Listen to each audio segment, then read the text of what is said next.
Vamos a dar inicio con el curso de Informática 3 de forma virtual.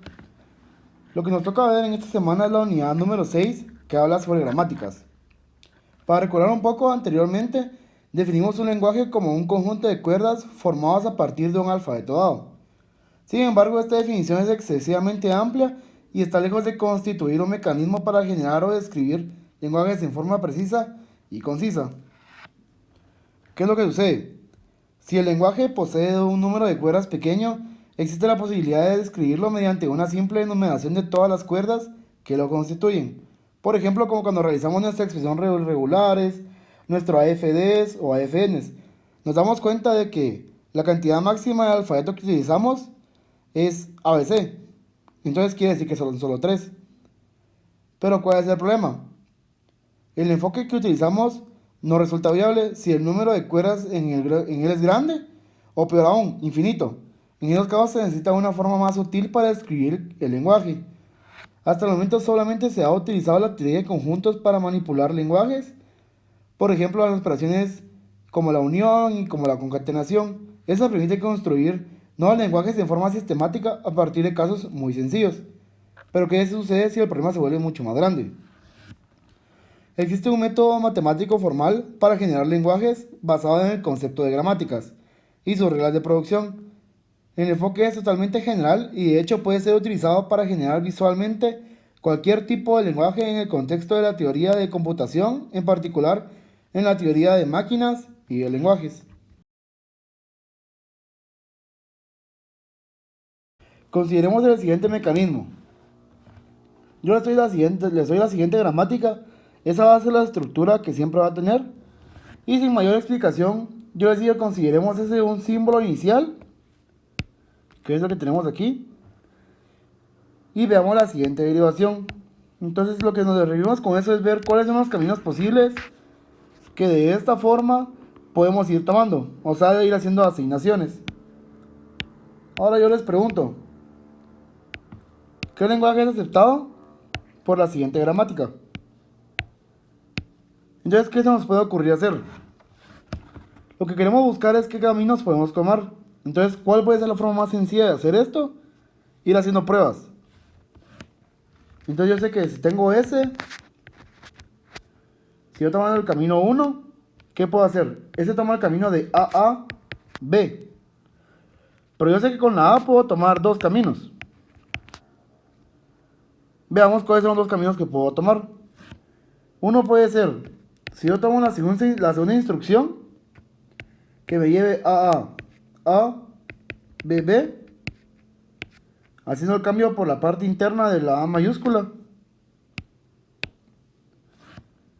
O puedo tomar el camino número 3, donde yo voy a tener A lambda B. Y eso hace que la cuerda termine completamente. ¿Y cuál puede ser el otro camino que puede seguir tomando? La primera producción. Si volvemos a tomar el segundo camino, nos vuelve a aparecer la misma circunstancia. A, B. Y luego otra vez volvimos a tomar todo el camino en medio. Pero siempre, si se dan cuenta, estamos dejando a los extremos A's y B's. La misma cantidad, ¿verdad? ¿Qué podemos seguir haciendo aquí? Podemos seguir avanzando y ir agregando otra vez A minúscula, B minúscula en cada extremo de cada uno. Y en medio la variable. ¿Y a qué nos llevaría esto? Si aplicamos la tercera instrucción, nos llevaría a lambda, B. Y eso es lo mismo que decir B. Entonces ya viendo cómo es la idea de cómo se van a ir realizando las derivaciones, ¿cuál podemos decir que es el lenguaje? Si se dan cuenta, lo podemos ver que el número de A's es igual al número de B's. Entonces yo puedo decir que el lenguaje va a ser igual a la N, B a la N, tal que N sea mayor o igual a 0 o mayor o igual a 1. Si yo sé que estoy empezando con A y B, entonces mínimo estoy empezando con una A y con una B. Entonces decimos que tiene que ser mayor o igual que 1.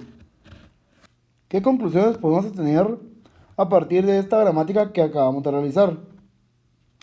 Es una alternativa de definir lenguajes, en este caso no regulares, y ya pues porque se dan cuenta que pudimos contar, que es obviamente lo que no podemos hacer en expresiones regulares, ni utilizando AFEs o AFNs. Entonces eso quiere decir que la gramática en este caso es no regular, porque estamos hablando de la gramática en forma general. Luego la próxima semana vamos a ver qué es una gramática regular, entonces ahí sí vamos a especificar ciertos comportamientos que debe llevar a cabo. Pero por ahora nos podemos dar cuenta de que siempre podemos contar la cantidad de A's y la cantidad de B's. Podemos utilizar reglas de producción, que en este caso es ir haciendo todos los caminos que tenemos aquí para ir observando el comportamiento de la gramática. Y hacemos uso de variables, que en este caso específicamente las utilizamos para poder hacer las recursividades, porque si se dan cuenta, siempre volvemos a mandar a hacer, siempre volvemos a mandar a llamar cada una de las variables en cada una de las producciones que realizamos. Veamos ahora la definición de gramática. Está definida como una cuaterna. Puede ser V, T, S y P, ya que son 4. Primero, V es un conjunto finito y no vacío de elementos llamados variables. ¿Cómo escribimos de una forma más sencilla eso? Que B es finito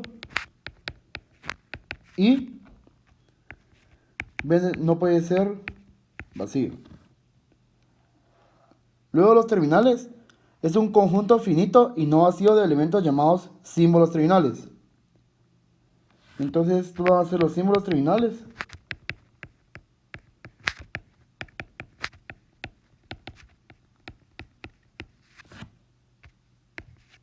Que eran anteriormente el alfabeto.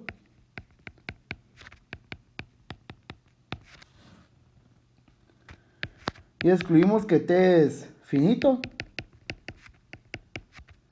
y no puede ser vacío. Luego S es el elemento de B llamado símbolo inicial. Quiere decir que tiene que ser una variable y, como aquí especificamos, va a ser el símbolo inicial.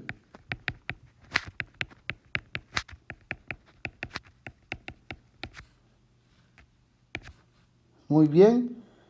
Y P es el conjunto de reglas de producción. Entonces P va a ser el conjunto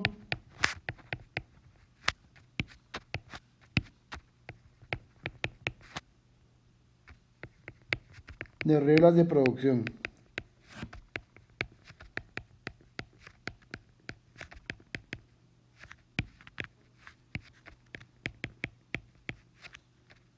Tenemos que agregar algunas notas a esto.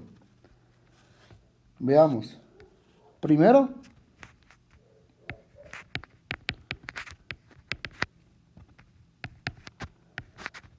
B intersección T es igual a vacío. ¿Qué queremos decir con esto?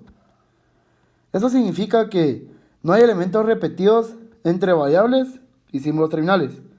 Eso quiere decir que si yo coloqué la A mayúscula en mis variables, yo no puedo colocar la A mayúscula en mis símbolos terminales. Va a haber una confusión ahí. Entonces tenemos que especificar bien cuáles son las que vamos a utilizar como variables y como terminales. Normalmente en el curso de informática, como variables trabajamos todas las letras que son mayúsculas y como símbolos terminales utilizamos las letras que son minúsculas. ¿Cuál es el segundo punto?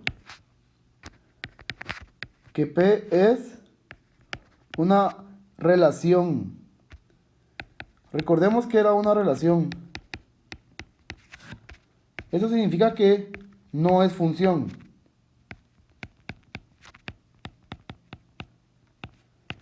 Yo solo estoy haciendo una asignación, pero no significa que yo no pueda hacer esa asignación hacia varias producciones. Recordemos en el ejemplo, si podemos ver ahí, A estaba asignado hacia dos variables. pero no especificaba que por qué sí, por qué hacía un camino y por qué no el otro.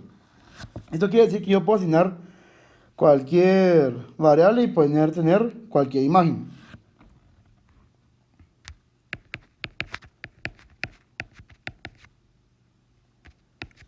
A esto le vamos a llamar forma.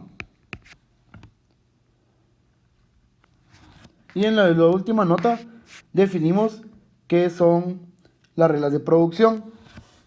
Vamos a decir que P, como ya sabemos que no es una función, entonces vamos a decir que es una relación cuyo dominio es la clausura positiva de la unión de V y T, y cuyo contradominio es la clausura de la unión de V y T en notación matemática. ¿Cuál sería esta forma de escribirlo? Vamos a decir que P va a ser igual a X, Y, tal que X, que le vamos a asignar como dominio, va a pertenecer a la clausura positiva de V unión T, clausura positiva, intersección Y, que va a ser el contradominio, que pertenecen a B unión T, asterisco. ¿Cómo podemos entender esto de una forma muy sencilla? Primero recordemos que P no es una función, sino una relación. Entonces no se requiere obviamente que todas las cuerdas del dominio tengan una imagen. Y la definición anterior es la aceptación más general de lo que es una gramática, pues no existen limitaciones impuestas a las reglas de producción. Veamos un ejemplo. Si yo digo que S se relaciona con B, o que yo escriba SA relaciona B, o que A se relaciona con lambda. ¿Qué es lo que dice la primera parte? El dominio, que va a ser el del lado izquierdo, y el contradominio, que va a ser el del lado derecho. El dominio tiene que haber una o más veces variables o símbolos terminales, mientras que en el dominio pueden haber 0 más veces variables o símbolos terminales. Entonces sabemos que pueden estar en cualquier orden, como en este caso, no estamos especificando nada. Y en el contradominio estamos incluyendo lambda, por eso el asterisco. Ya conociendo todas las definiciones que podemos obtener sobre qué es una gramática, aquí vienen las derivaciones. Entonces, las derivaciones es el conjunto de producciones de una gramática P, es el punto modular de la gramática. ¿Por qué? Una producción es utilizada para derivar o reescribir una cuerda a partir de la otra. Pero es muy importante diferenciar esto. Si yo solo tengo una flecha con asignación,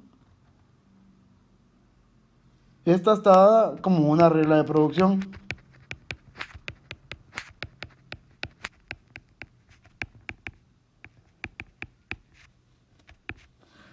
Mientras que si tenemos un implica, que son las dos líneas, se le conoce como derivaciones. Como vimos ahí en el primer ejemplo del video. Esto quiere decir que te voy a tener la cuerda W. Y esto va a estar implicado a W2. Y esto va implicado a W3. Porque podemos obtener N cantidad de derivaciones, ¿verdad?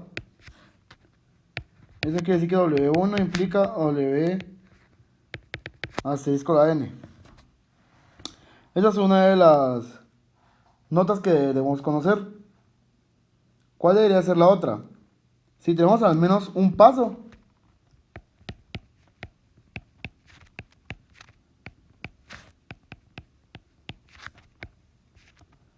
vamos a decir que W1 implica o se deriva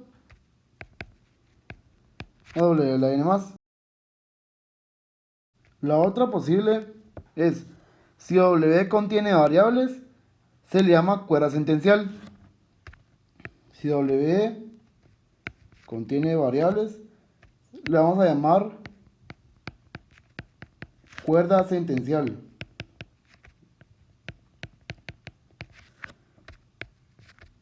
Y si W contiene terminales, se le va a llamar cuerda terminal.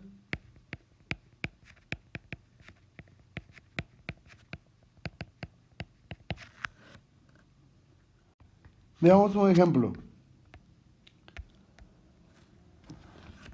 Si tenemos la siguiente gramática, donde tenemos que S implica que 1 de A a B, esto implica A, B, B.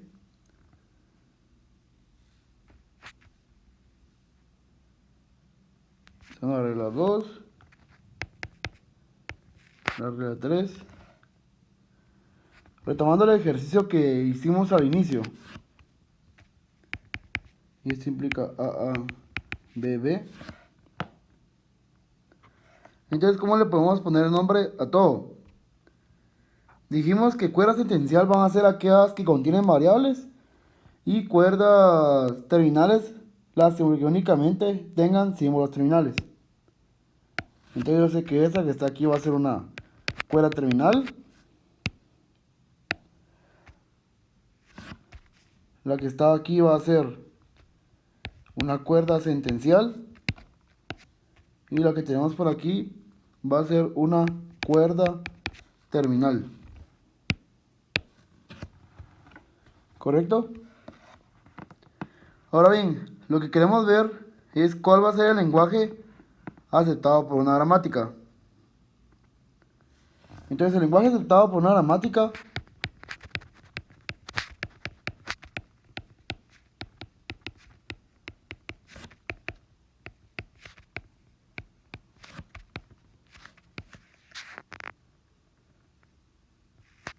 ¿cuál debe ser? Debe ser el conjunto de todas las cuerdas terminales aceptadas por G después de derivaciones sucesivas. Porque si yo termino una cuerda terminal, eso debería estar en un estado final, ¿verdad? Porque lo terminó de leer.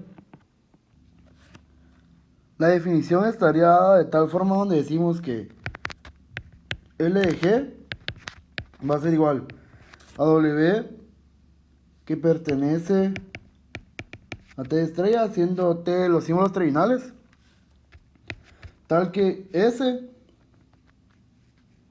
puede estar asignado a muchas derivaciones de W, donde W solo tiene símbolos terminales.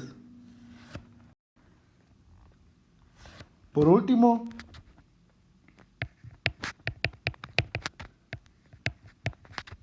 sea G1 y G2 gramáticas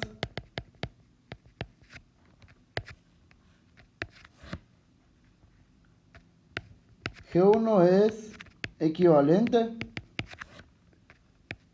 a G2 sí, solo sí que lo mismo de siempre, ¿verdad? L de G1 tiene que ser igual al lenguaje de G2. Ahora vamos con algunos ejemplos para que puedan entender por completo cómo se generan las gramáticas en lenguajes y viceversa.